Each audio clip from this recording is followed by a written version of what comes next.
Nah, nah, nah, nah. Nah, nah, nah, nah. Hey, goodbye. Hey, man. Good morning, good evening, good night to whoever, wherever y'all at, man.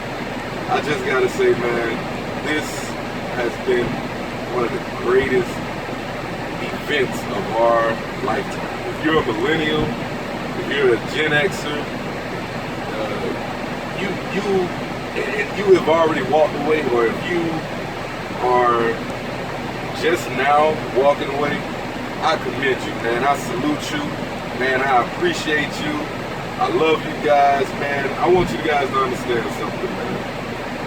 The wool is falling off of a lot of people's eyes, man. And it's a beautiful thing. I mean, I am so inspired and so blown away by the momentous movement that is happening. And it's all for good reason, man. I mean, you gotta realize, man, this country we live in has been being dominated by propaganda and lies for over 60, 70 years. You know, the liberal media has took control of every aspect of what the general consensus was. If it wasn't for people like Rush Limbaugh, you know, people like Mark Levin, people like Sean Hannity, like Tucker Carlson, I mean, the list can go on and on. Glenn Beck, Pat Gray. If it wasn't for people like that initially pushing and constantly beating into the minds of people to disorientate them from their indoctrination, from their blue pill, I don't know if this moment would ever come to exist.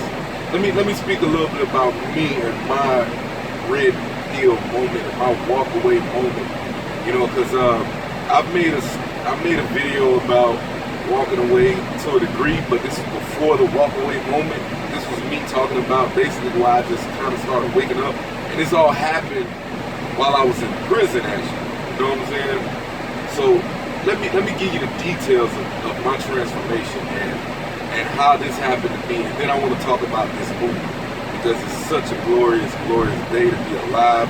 It's such a glorious day to be an American, and it's such a glorious day to see that so many individuals and so many people are waking up and finding the truth. All right. Back in 2011, I was convicted of trafficking cocaine, and I was sentenced to some prison time. I went and I did my time in Florida, and during the time of me being in prison, I immediately didn't just all of a sudden flip-flop and wake up. You know, I was still kind of on that same, oh, the woe is me type stuff, but that really has never really been the sole part of my spirit. But I was liberally indoctrinated, like, as a black man, I don't have all the opportunities. As a black man, there's black people, there's black people. And you got to realize, man, that's a liberal distraction. That's a liberal distraction from what they're really doing. They're doing this right here and uppercutting you with the right. You know what I mean? So it's a real messed up thing that's going on, especially in the black community. And it makes me happy to see so many blacks waking up. But I woke up a long time ago before it was popular, and I was never quiet about it, wherever I was at. You know, in prison, I remember the 2012 election and the debates. And this was around the time when I started waking up and really seeing things for what they were. I remember being for Obama. Like, not because of his policies, not because of anything. It was just he was a black president. And I admit that, you know what I mean? Not that I was racist, you know, I had a bias of anxiously wanting to see a black president. Because I remember growing up and all of the nonsense I was told of the disenfranchisement of our people in this country and this and that and blah, blah, blah, blah, blah, blah, blah. You know, I don't want to beat the dead horse. Everybody knows America's history. Everybody knows about slavery. Everybody knows about Jim Crow. Everybody knows about segregation. Everybody knows about all this stuff in the past. But I feel like that's one of the things that holds us back. And I talk on that in other videos. So if you want to check that out, you can. But the bigger key issue was I was for Obama because I felt like this was somebody showing me that I could be more. You know what I'm saying? That I could do more. So during the election cycle with him and Romney, I had nothing but time on my hands. I was in prison. I was locked up in prison. And I had a wide diverse of people that I associated with in prison. Whites, blacks, Mexicans, people that didn't even speak English. I interacted with a lot of people, you know, so there was a lot of things that was coming to me as far as information, because that became my pastime, knowledge and understanding what was going on. And I would see some of the stark contrast in different races and different cultures in there being stuck in such close proximity. We lived in open bay dorms where there's 100, maybe 150 people, grown men stuck in one little, you know, maybe 2,000 square foot room. You know what I'm saying? So it's very jam-packed, bunk beds everywhere, and people have to be forced in. But as I got to know some of my white counterparts in there, I would get into conversations with them and ask them what they were going to do when they got out, and where they were going to go, and what was their plans.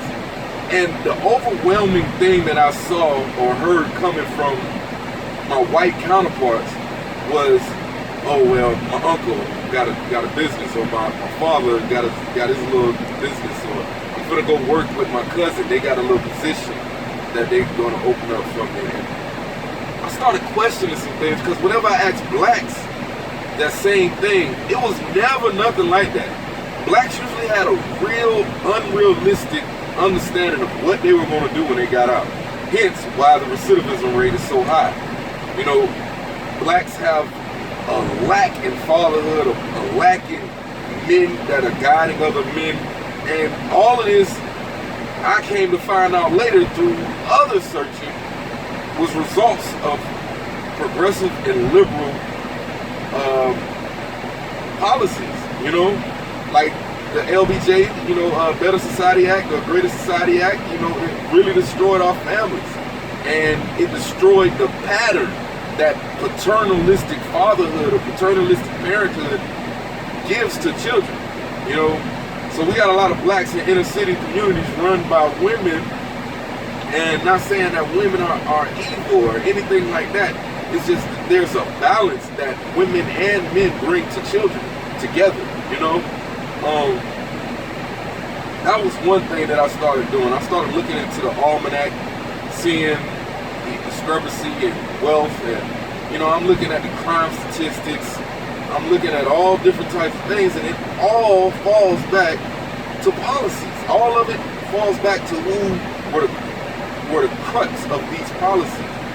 And as I started listening to the debates between Romney and Obama at the time,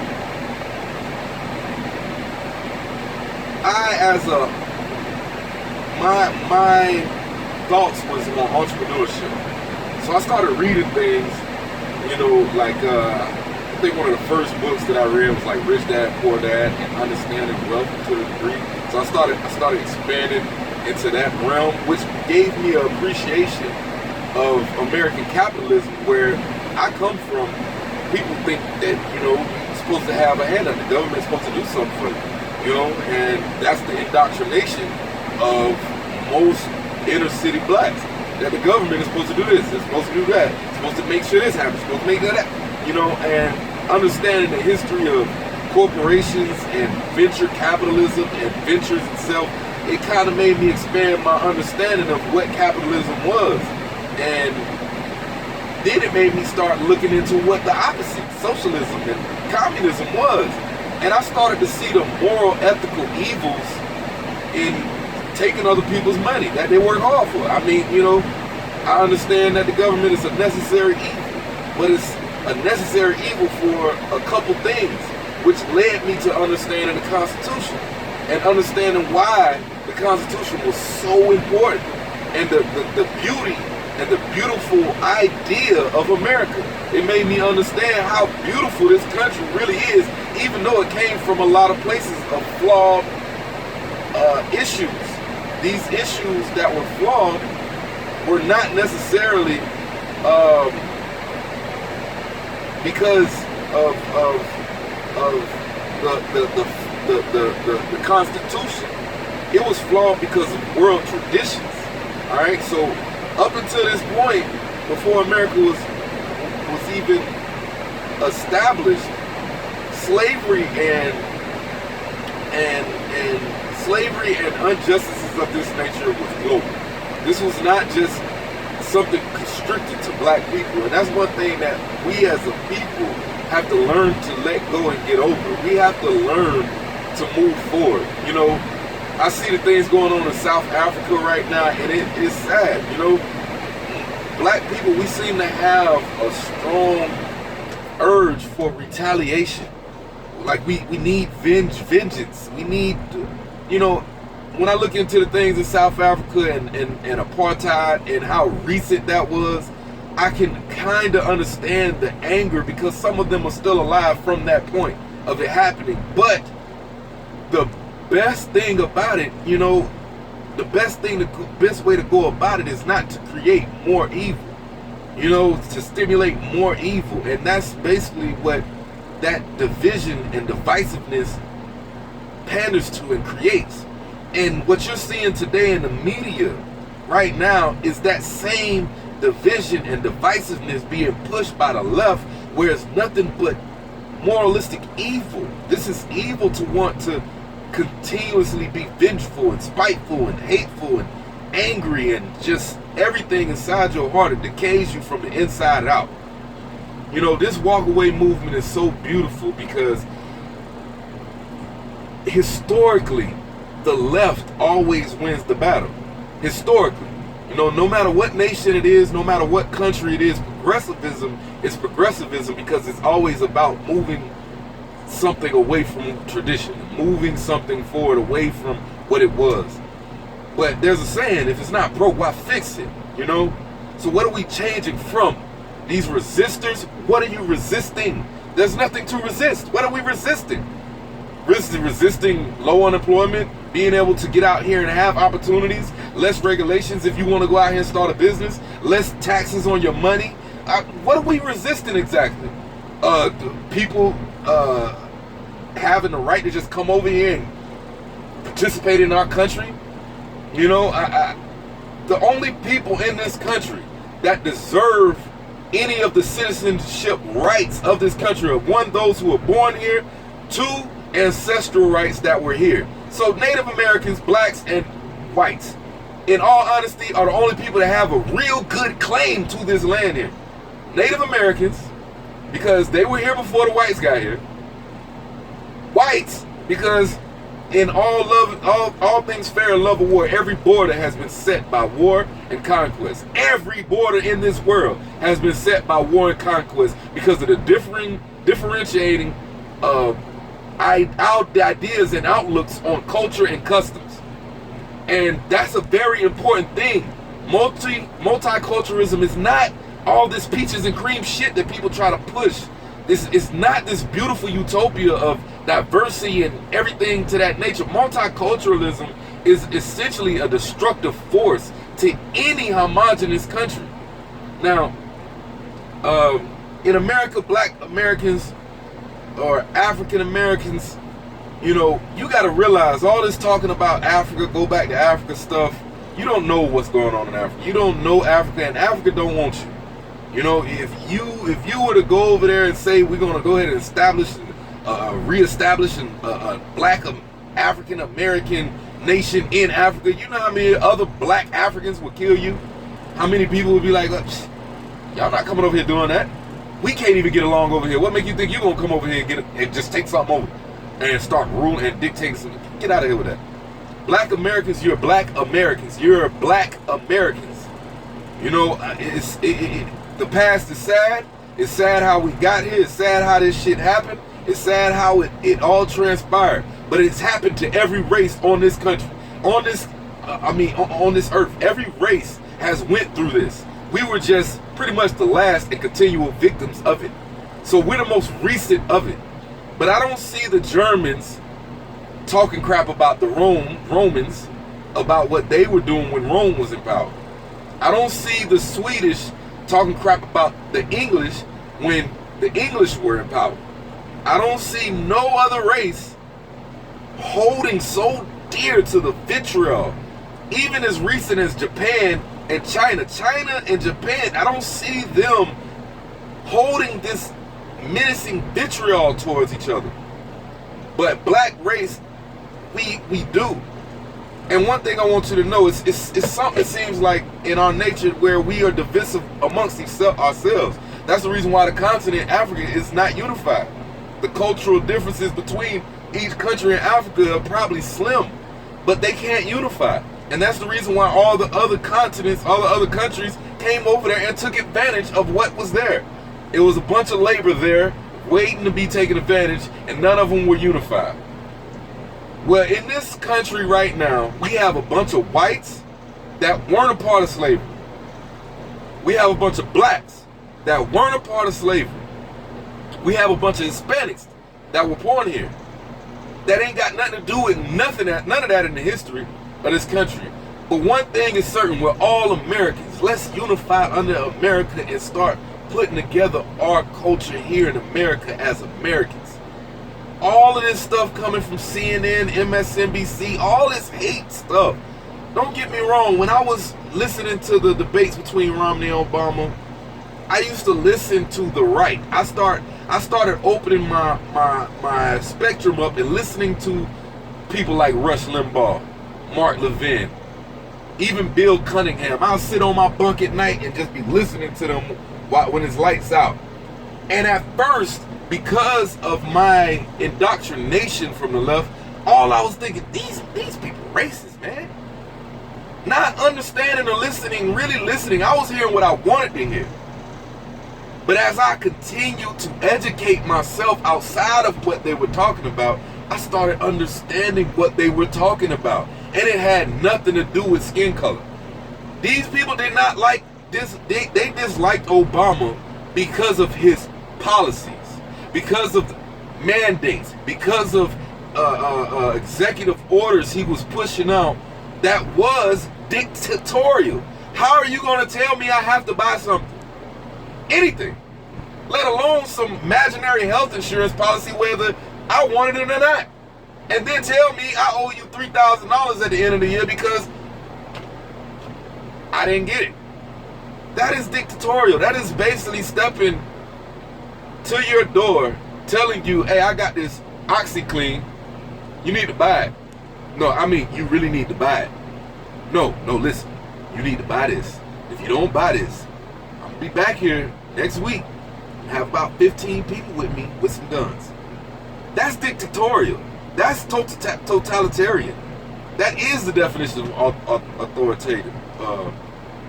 You know what I'm saying. Authoritativeness, so you know what I'm saying. But as I started getting into his policies and realizing he really wasn't doing nothing, his main concerns was more division. You know, even the Trayvon Martin situation, that was a sad situation. And during that time, when I heard about it and I was in prison, I felt it was a racist thing. And I still feel up in arms, like up in the air about the actual circumstances of it. I wish it never went down that way, right? But for the president of the United States to get on TV and say that boy could have been my son. Why are you getting so identical with it? Why are you identifying instead of being the American president? Why are you trying to identify as the victim's president? You know? And that's the platform that the liberals run on. Everybody has to be a victim. Everybody has to be a leech on the government to keep them in power. That is their purpose. That is how they operate. And I started to come to understand that being an American doesn't mean that you need the American government to do everything for you. What being American is about is being able to toughen up, stand up, and do what you need to do for you and your family, and help those around you. That way the government doesn't have to. You understand what I'm saying? Take care of your community. That way the government doesn't have to. That's what being American is about. That's why the people who came to America and got away from the tyranny that was going on in Europe. It was a tyrannical regime. The king of Europe, of England, was just his way or the highway, and the only way to get any kind of wealth or acclaim or any kind of power was not through the people, it was through his favor. And these gentlemen came over here and created a society that was built on different principles. You know, black people like to reference that at the time of the writing, we weren't even people. We were property. I understand all that. I truly do. And what I don't understand about it is we're going on almost 70 years from now that we have had every opportunity as American citizens to do whatever it is we want to do. Like Malcolm X said, if you vote Democrat and you're a black person, you're a traitor to your race. Because they're the same people who looked at you as property. And they still do now. They still do now. Not trying to get into identity politics, but just listen to them. Oh, voter ID laws is racist. How many black people you know can go and get IDs? I drive a semi. I got a Class A driver's license, man. I don't know a black person that can't go get a license. I don't know one. So if that is not one of the most outright racist comments I've known, black people don't have access to internet. What are you saying? What are you saying to me? What are you trying to tell me? Don't get me wrong, we have a lot of residual issues, but most of them can be fixed by black people.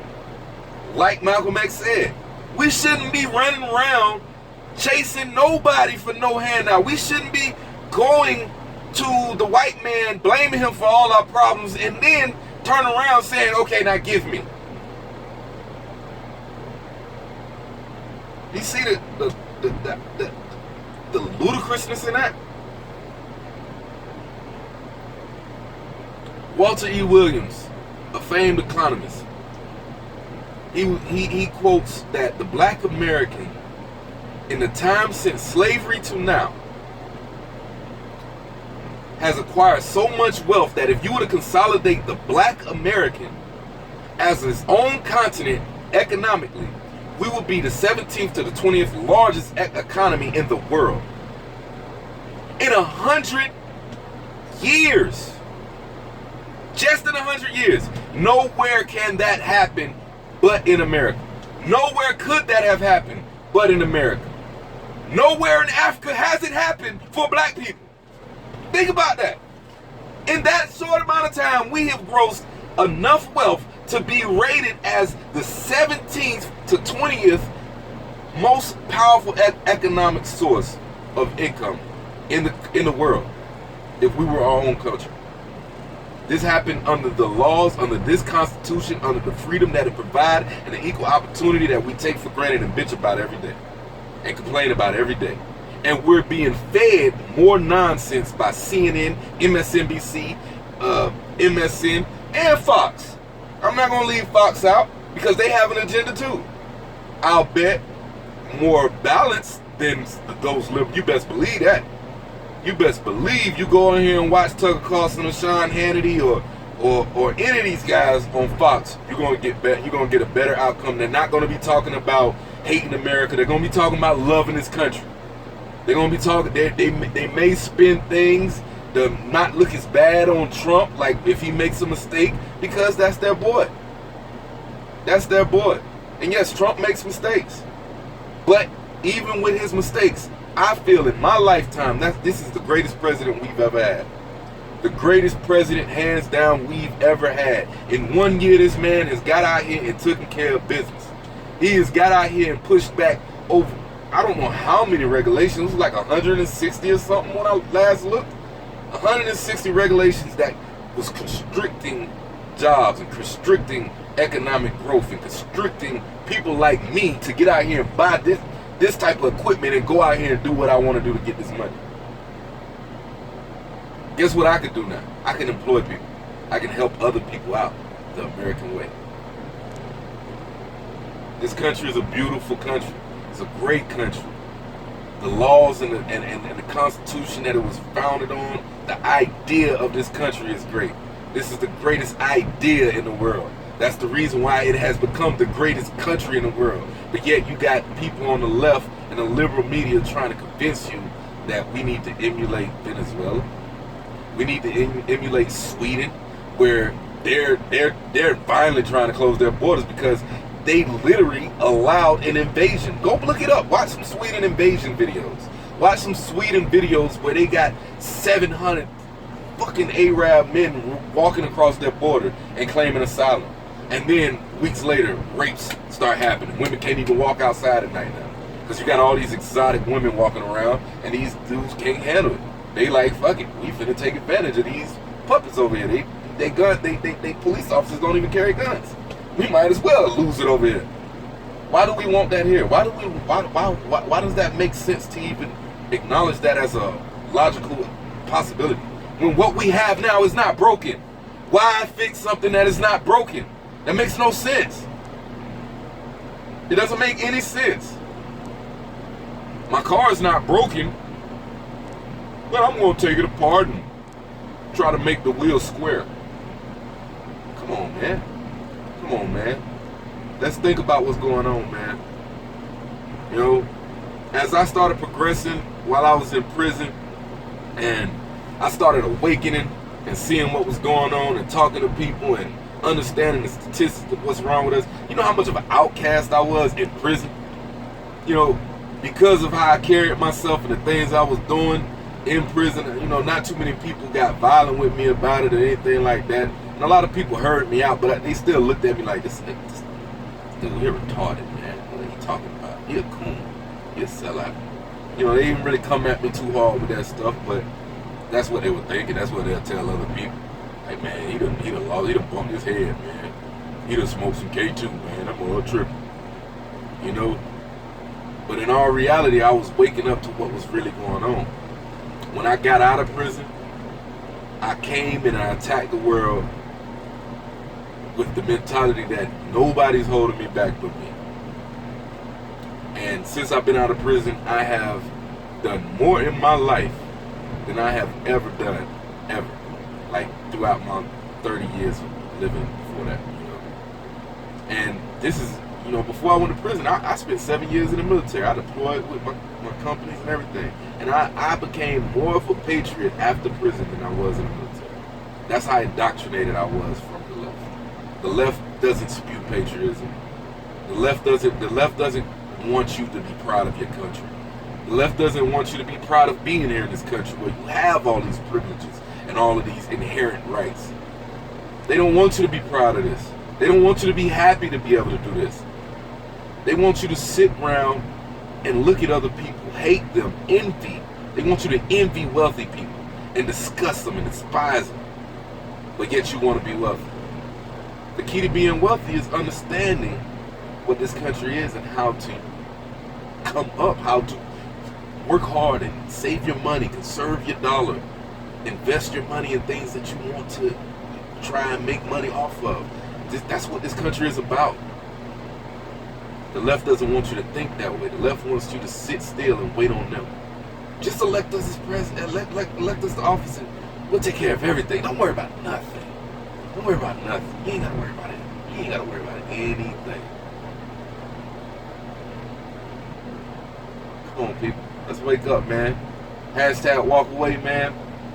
This is the most beautiful thing that has happened in generations. And for the first time, I believe that we have the power to win against the left. In societies, ancient and old, left always wins. But not this time, through the power of the internet. Let me tell you something. we always call the age that we live in whatever is the power, right? So we had the Stone Age. The people who knew how to work the stone and make stone tools and stuff like that. Those are the people that were in power. The people that taught the other people, taught their children and stuff like that. That's who started, well, controlled the masses to the most, because they had to get their tools from somewhere. The stone workers, stone masons, the first stone architects. Those were the people that led the populace. Then we had the Iron Age, then the Bronze Age. So whoever had these types of skills or traits and had the ability to pass them on and capitalize on them were the people who were in power. Isn't it ironic that we're called this age the information age? What does that mean? That means those who have control of the information have the power. For the first time in the whole history of humankind, we are finally recognizing that it's the information age. So the only true power that people have now that other people don't have is misinformation. That's how the mass media and the globalists, they keep you dumb. Through misinformation, because information is the key. Information is the power. We've always been in the information age. When it was a stone age, it was the information age, because the information on how to work the stone was passed on from person to person. So it's always been the information age. But because of the internet, this powerful internet has flip-flopped everything where they just got to be honest. It's the information age now. It's always been the information age. But for the first time, I could say what I'm saying right now. You could be watching this right now in Japan.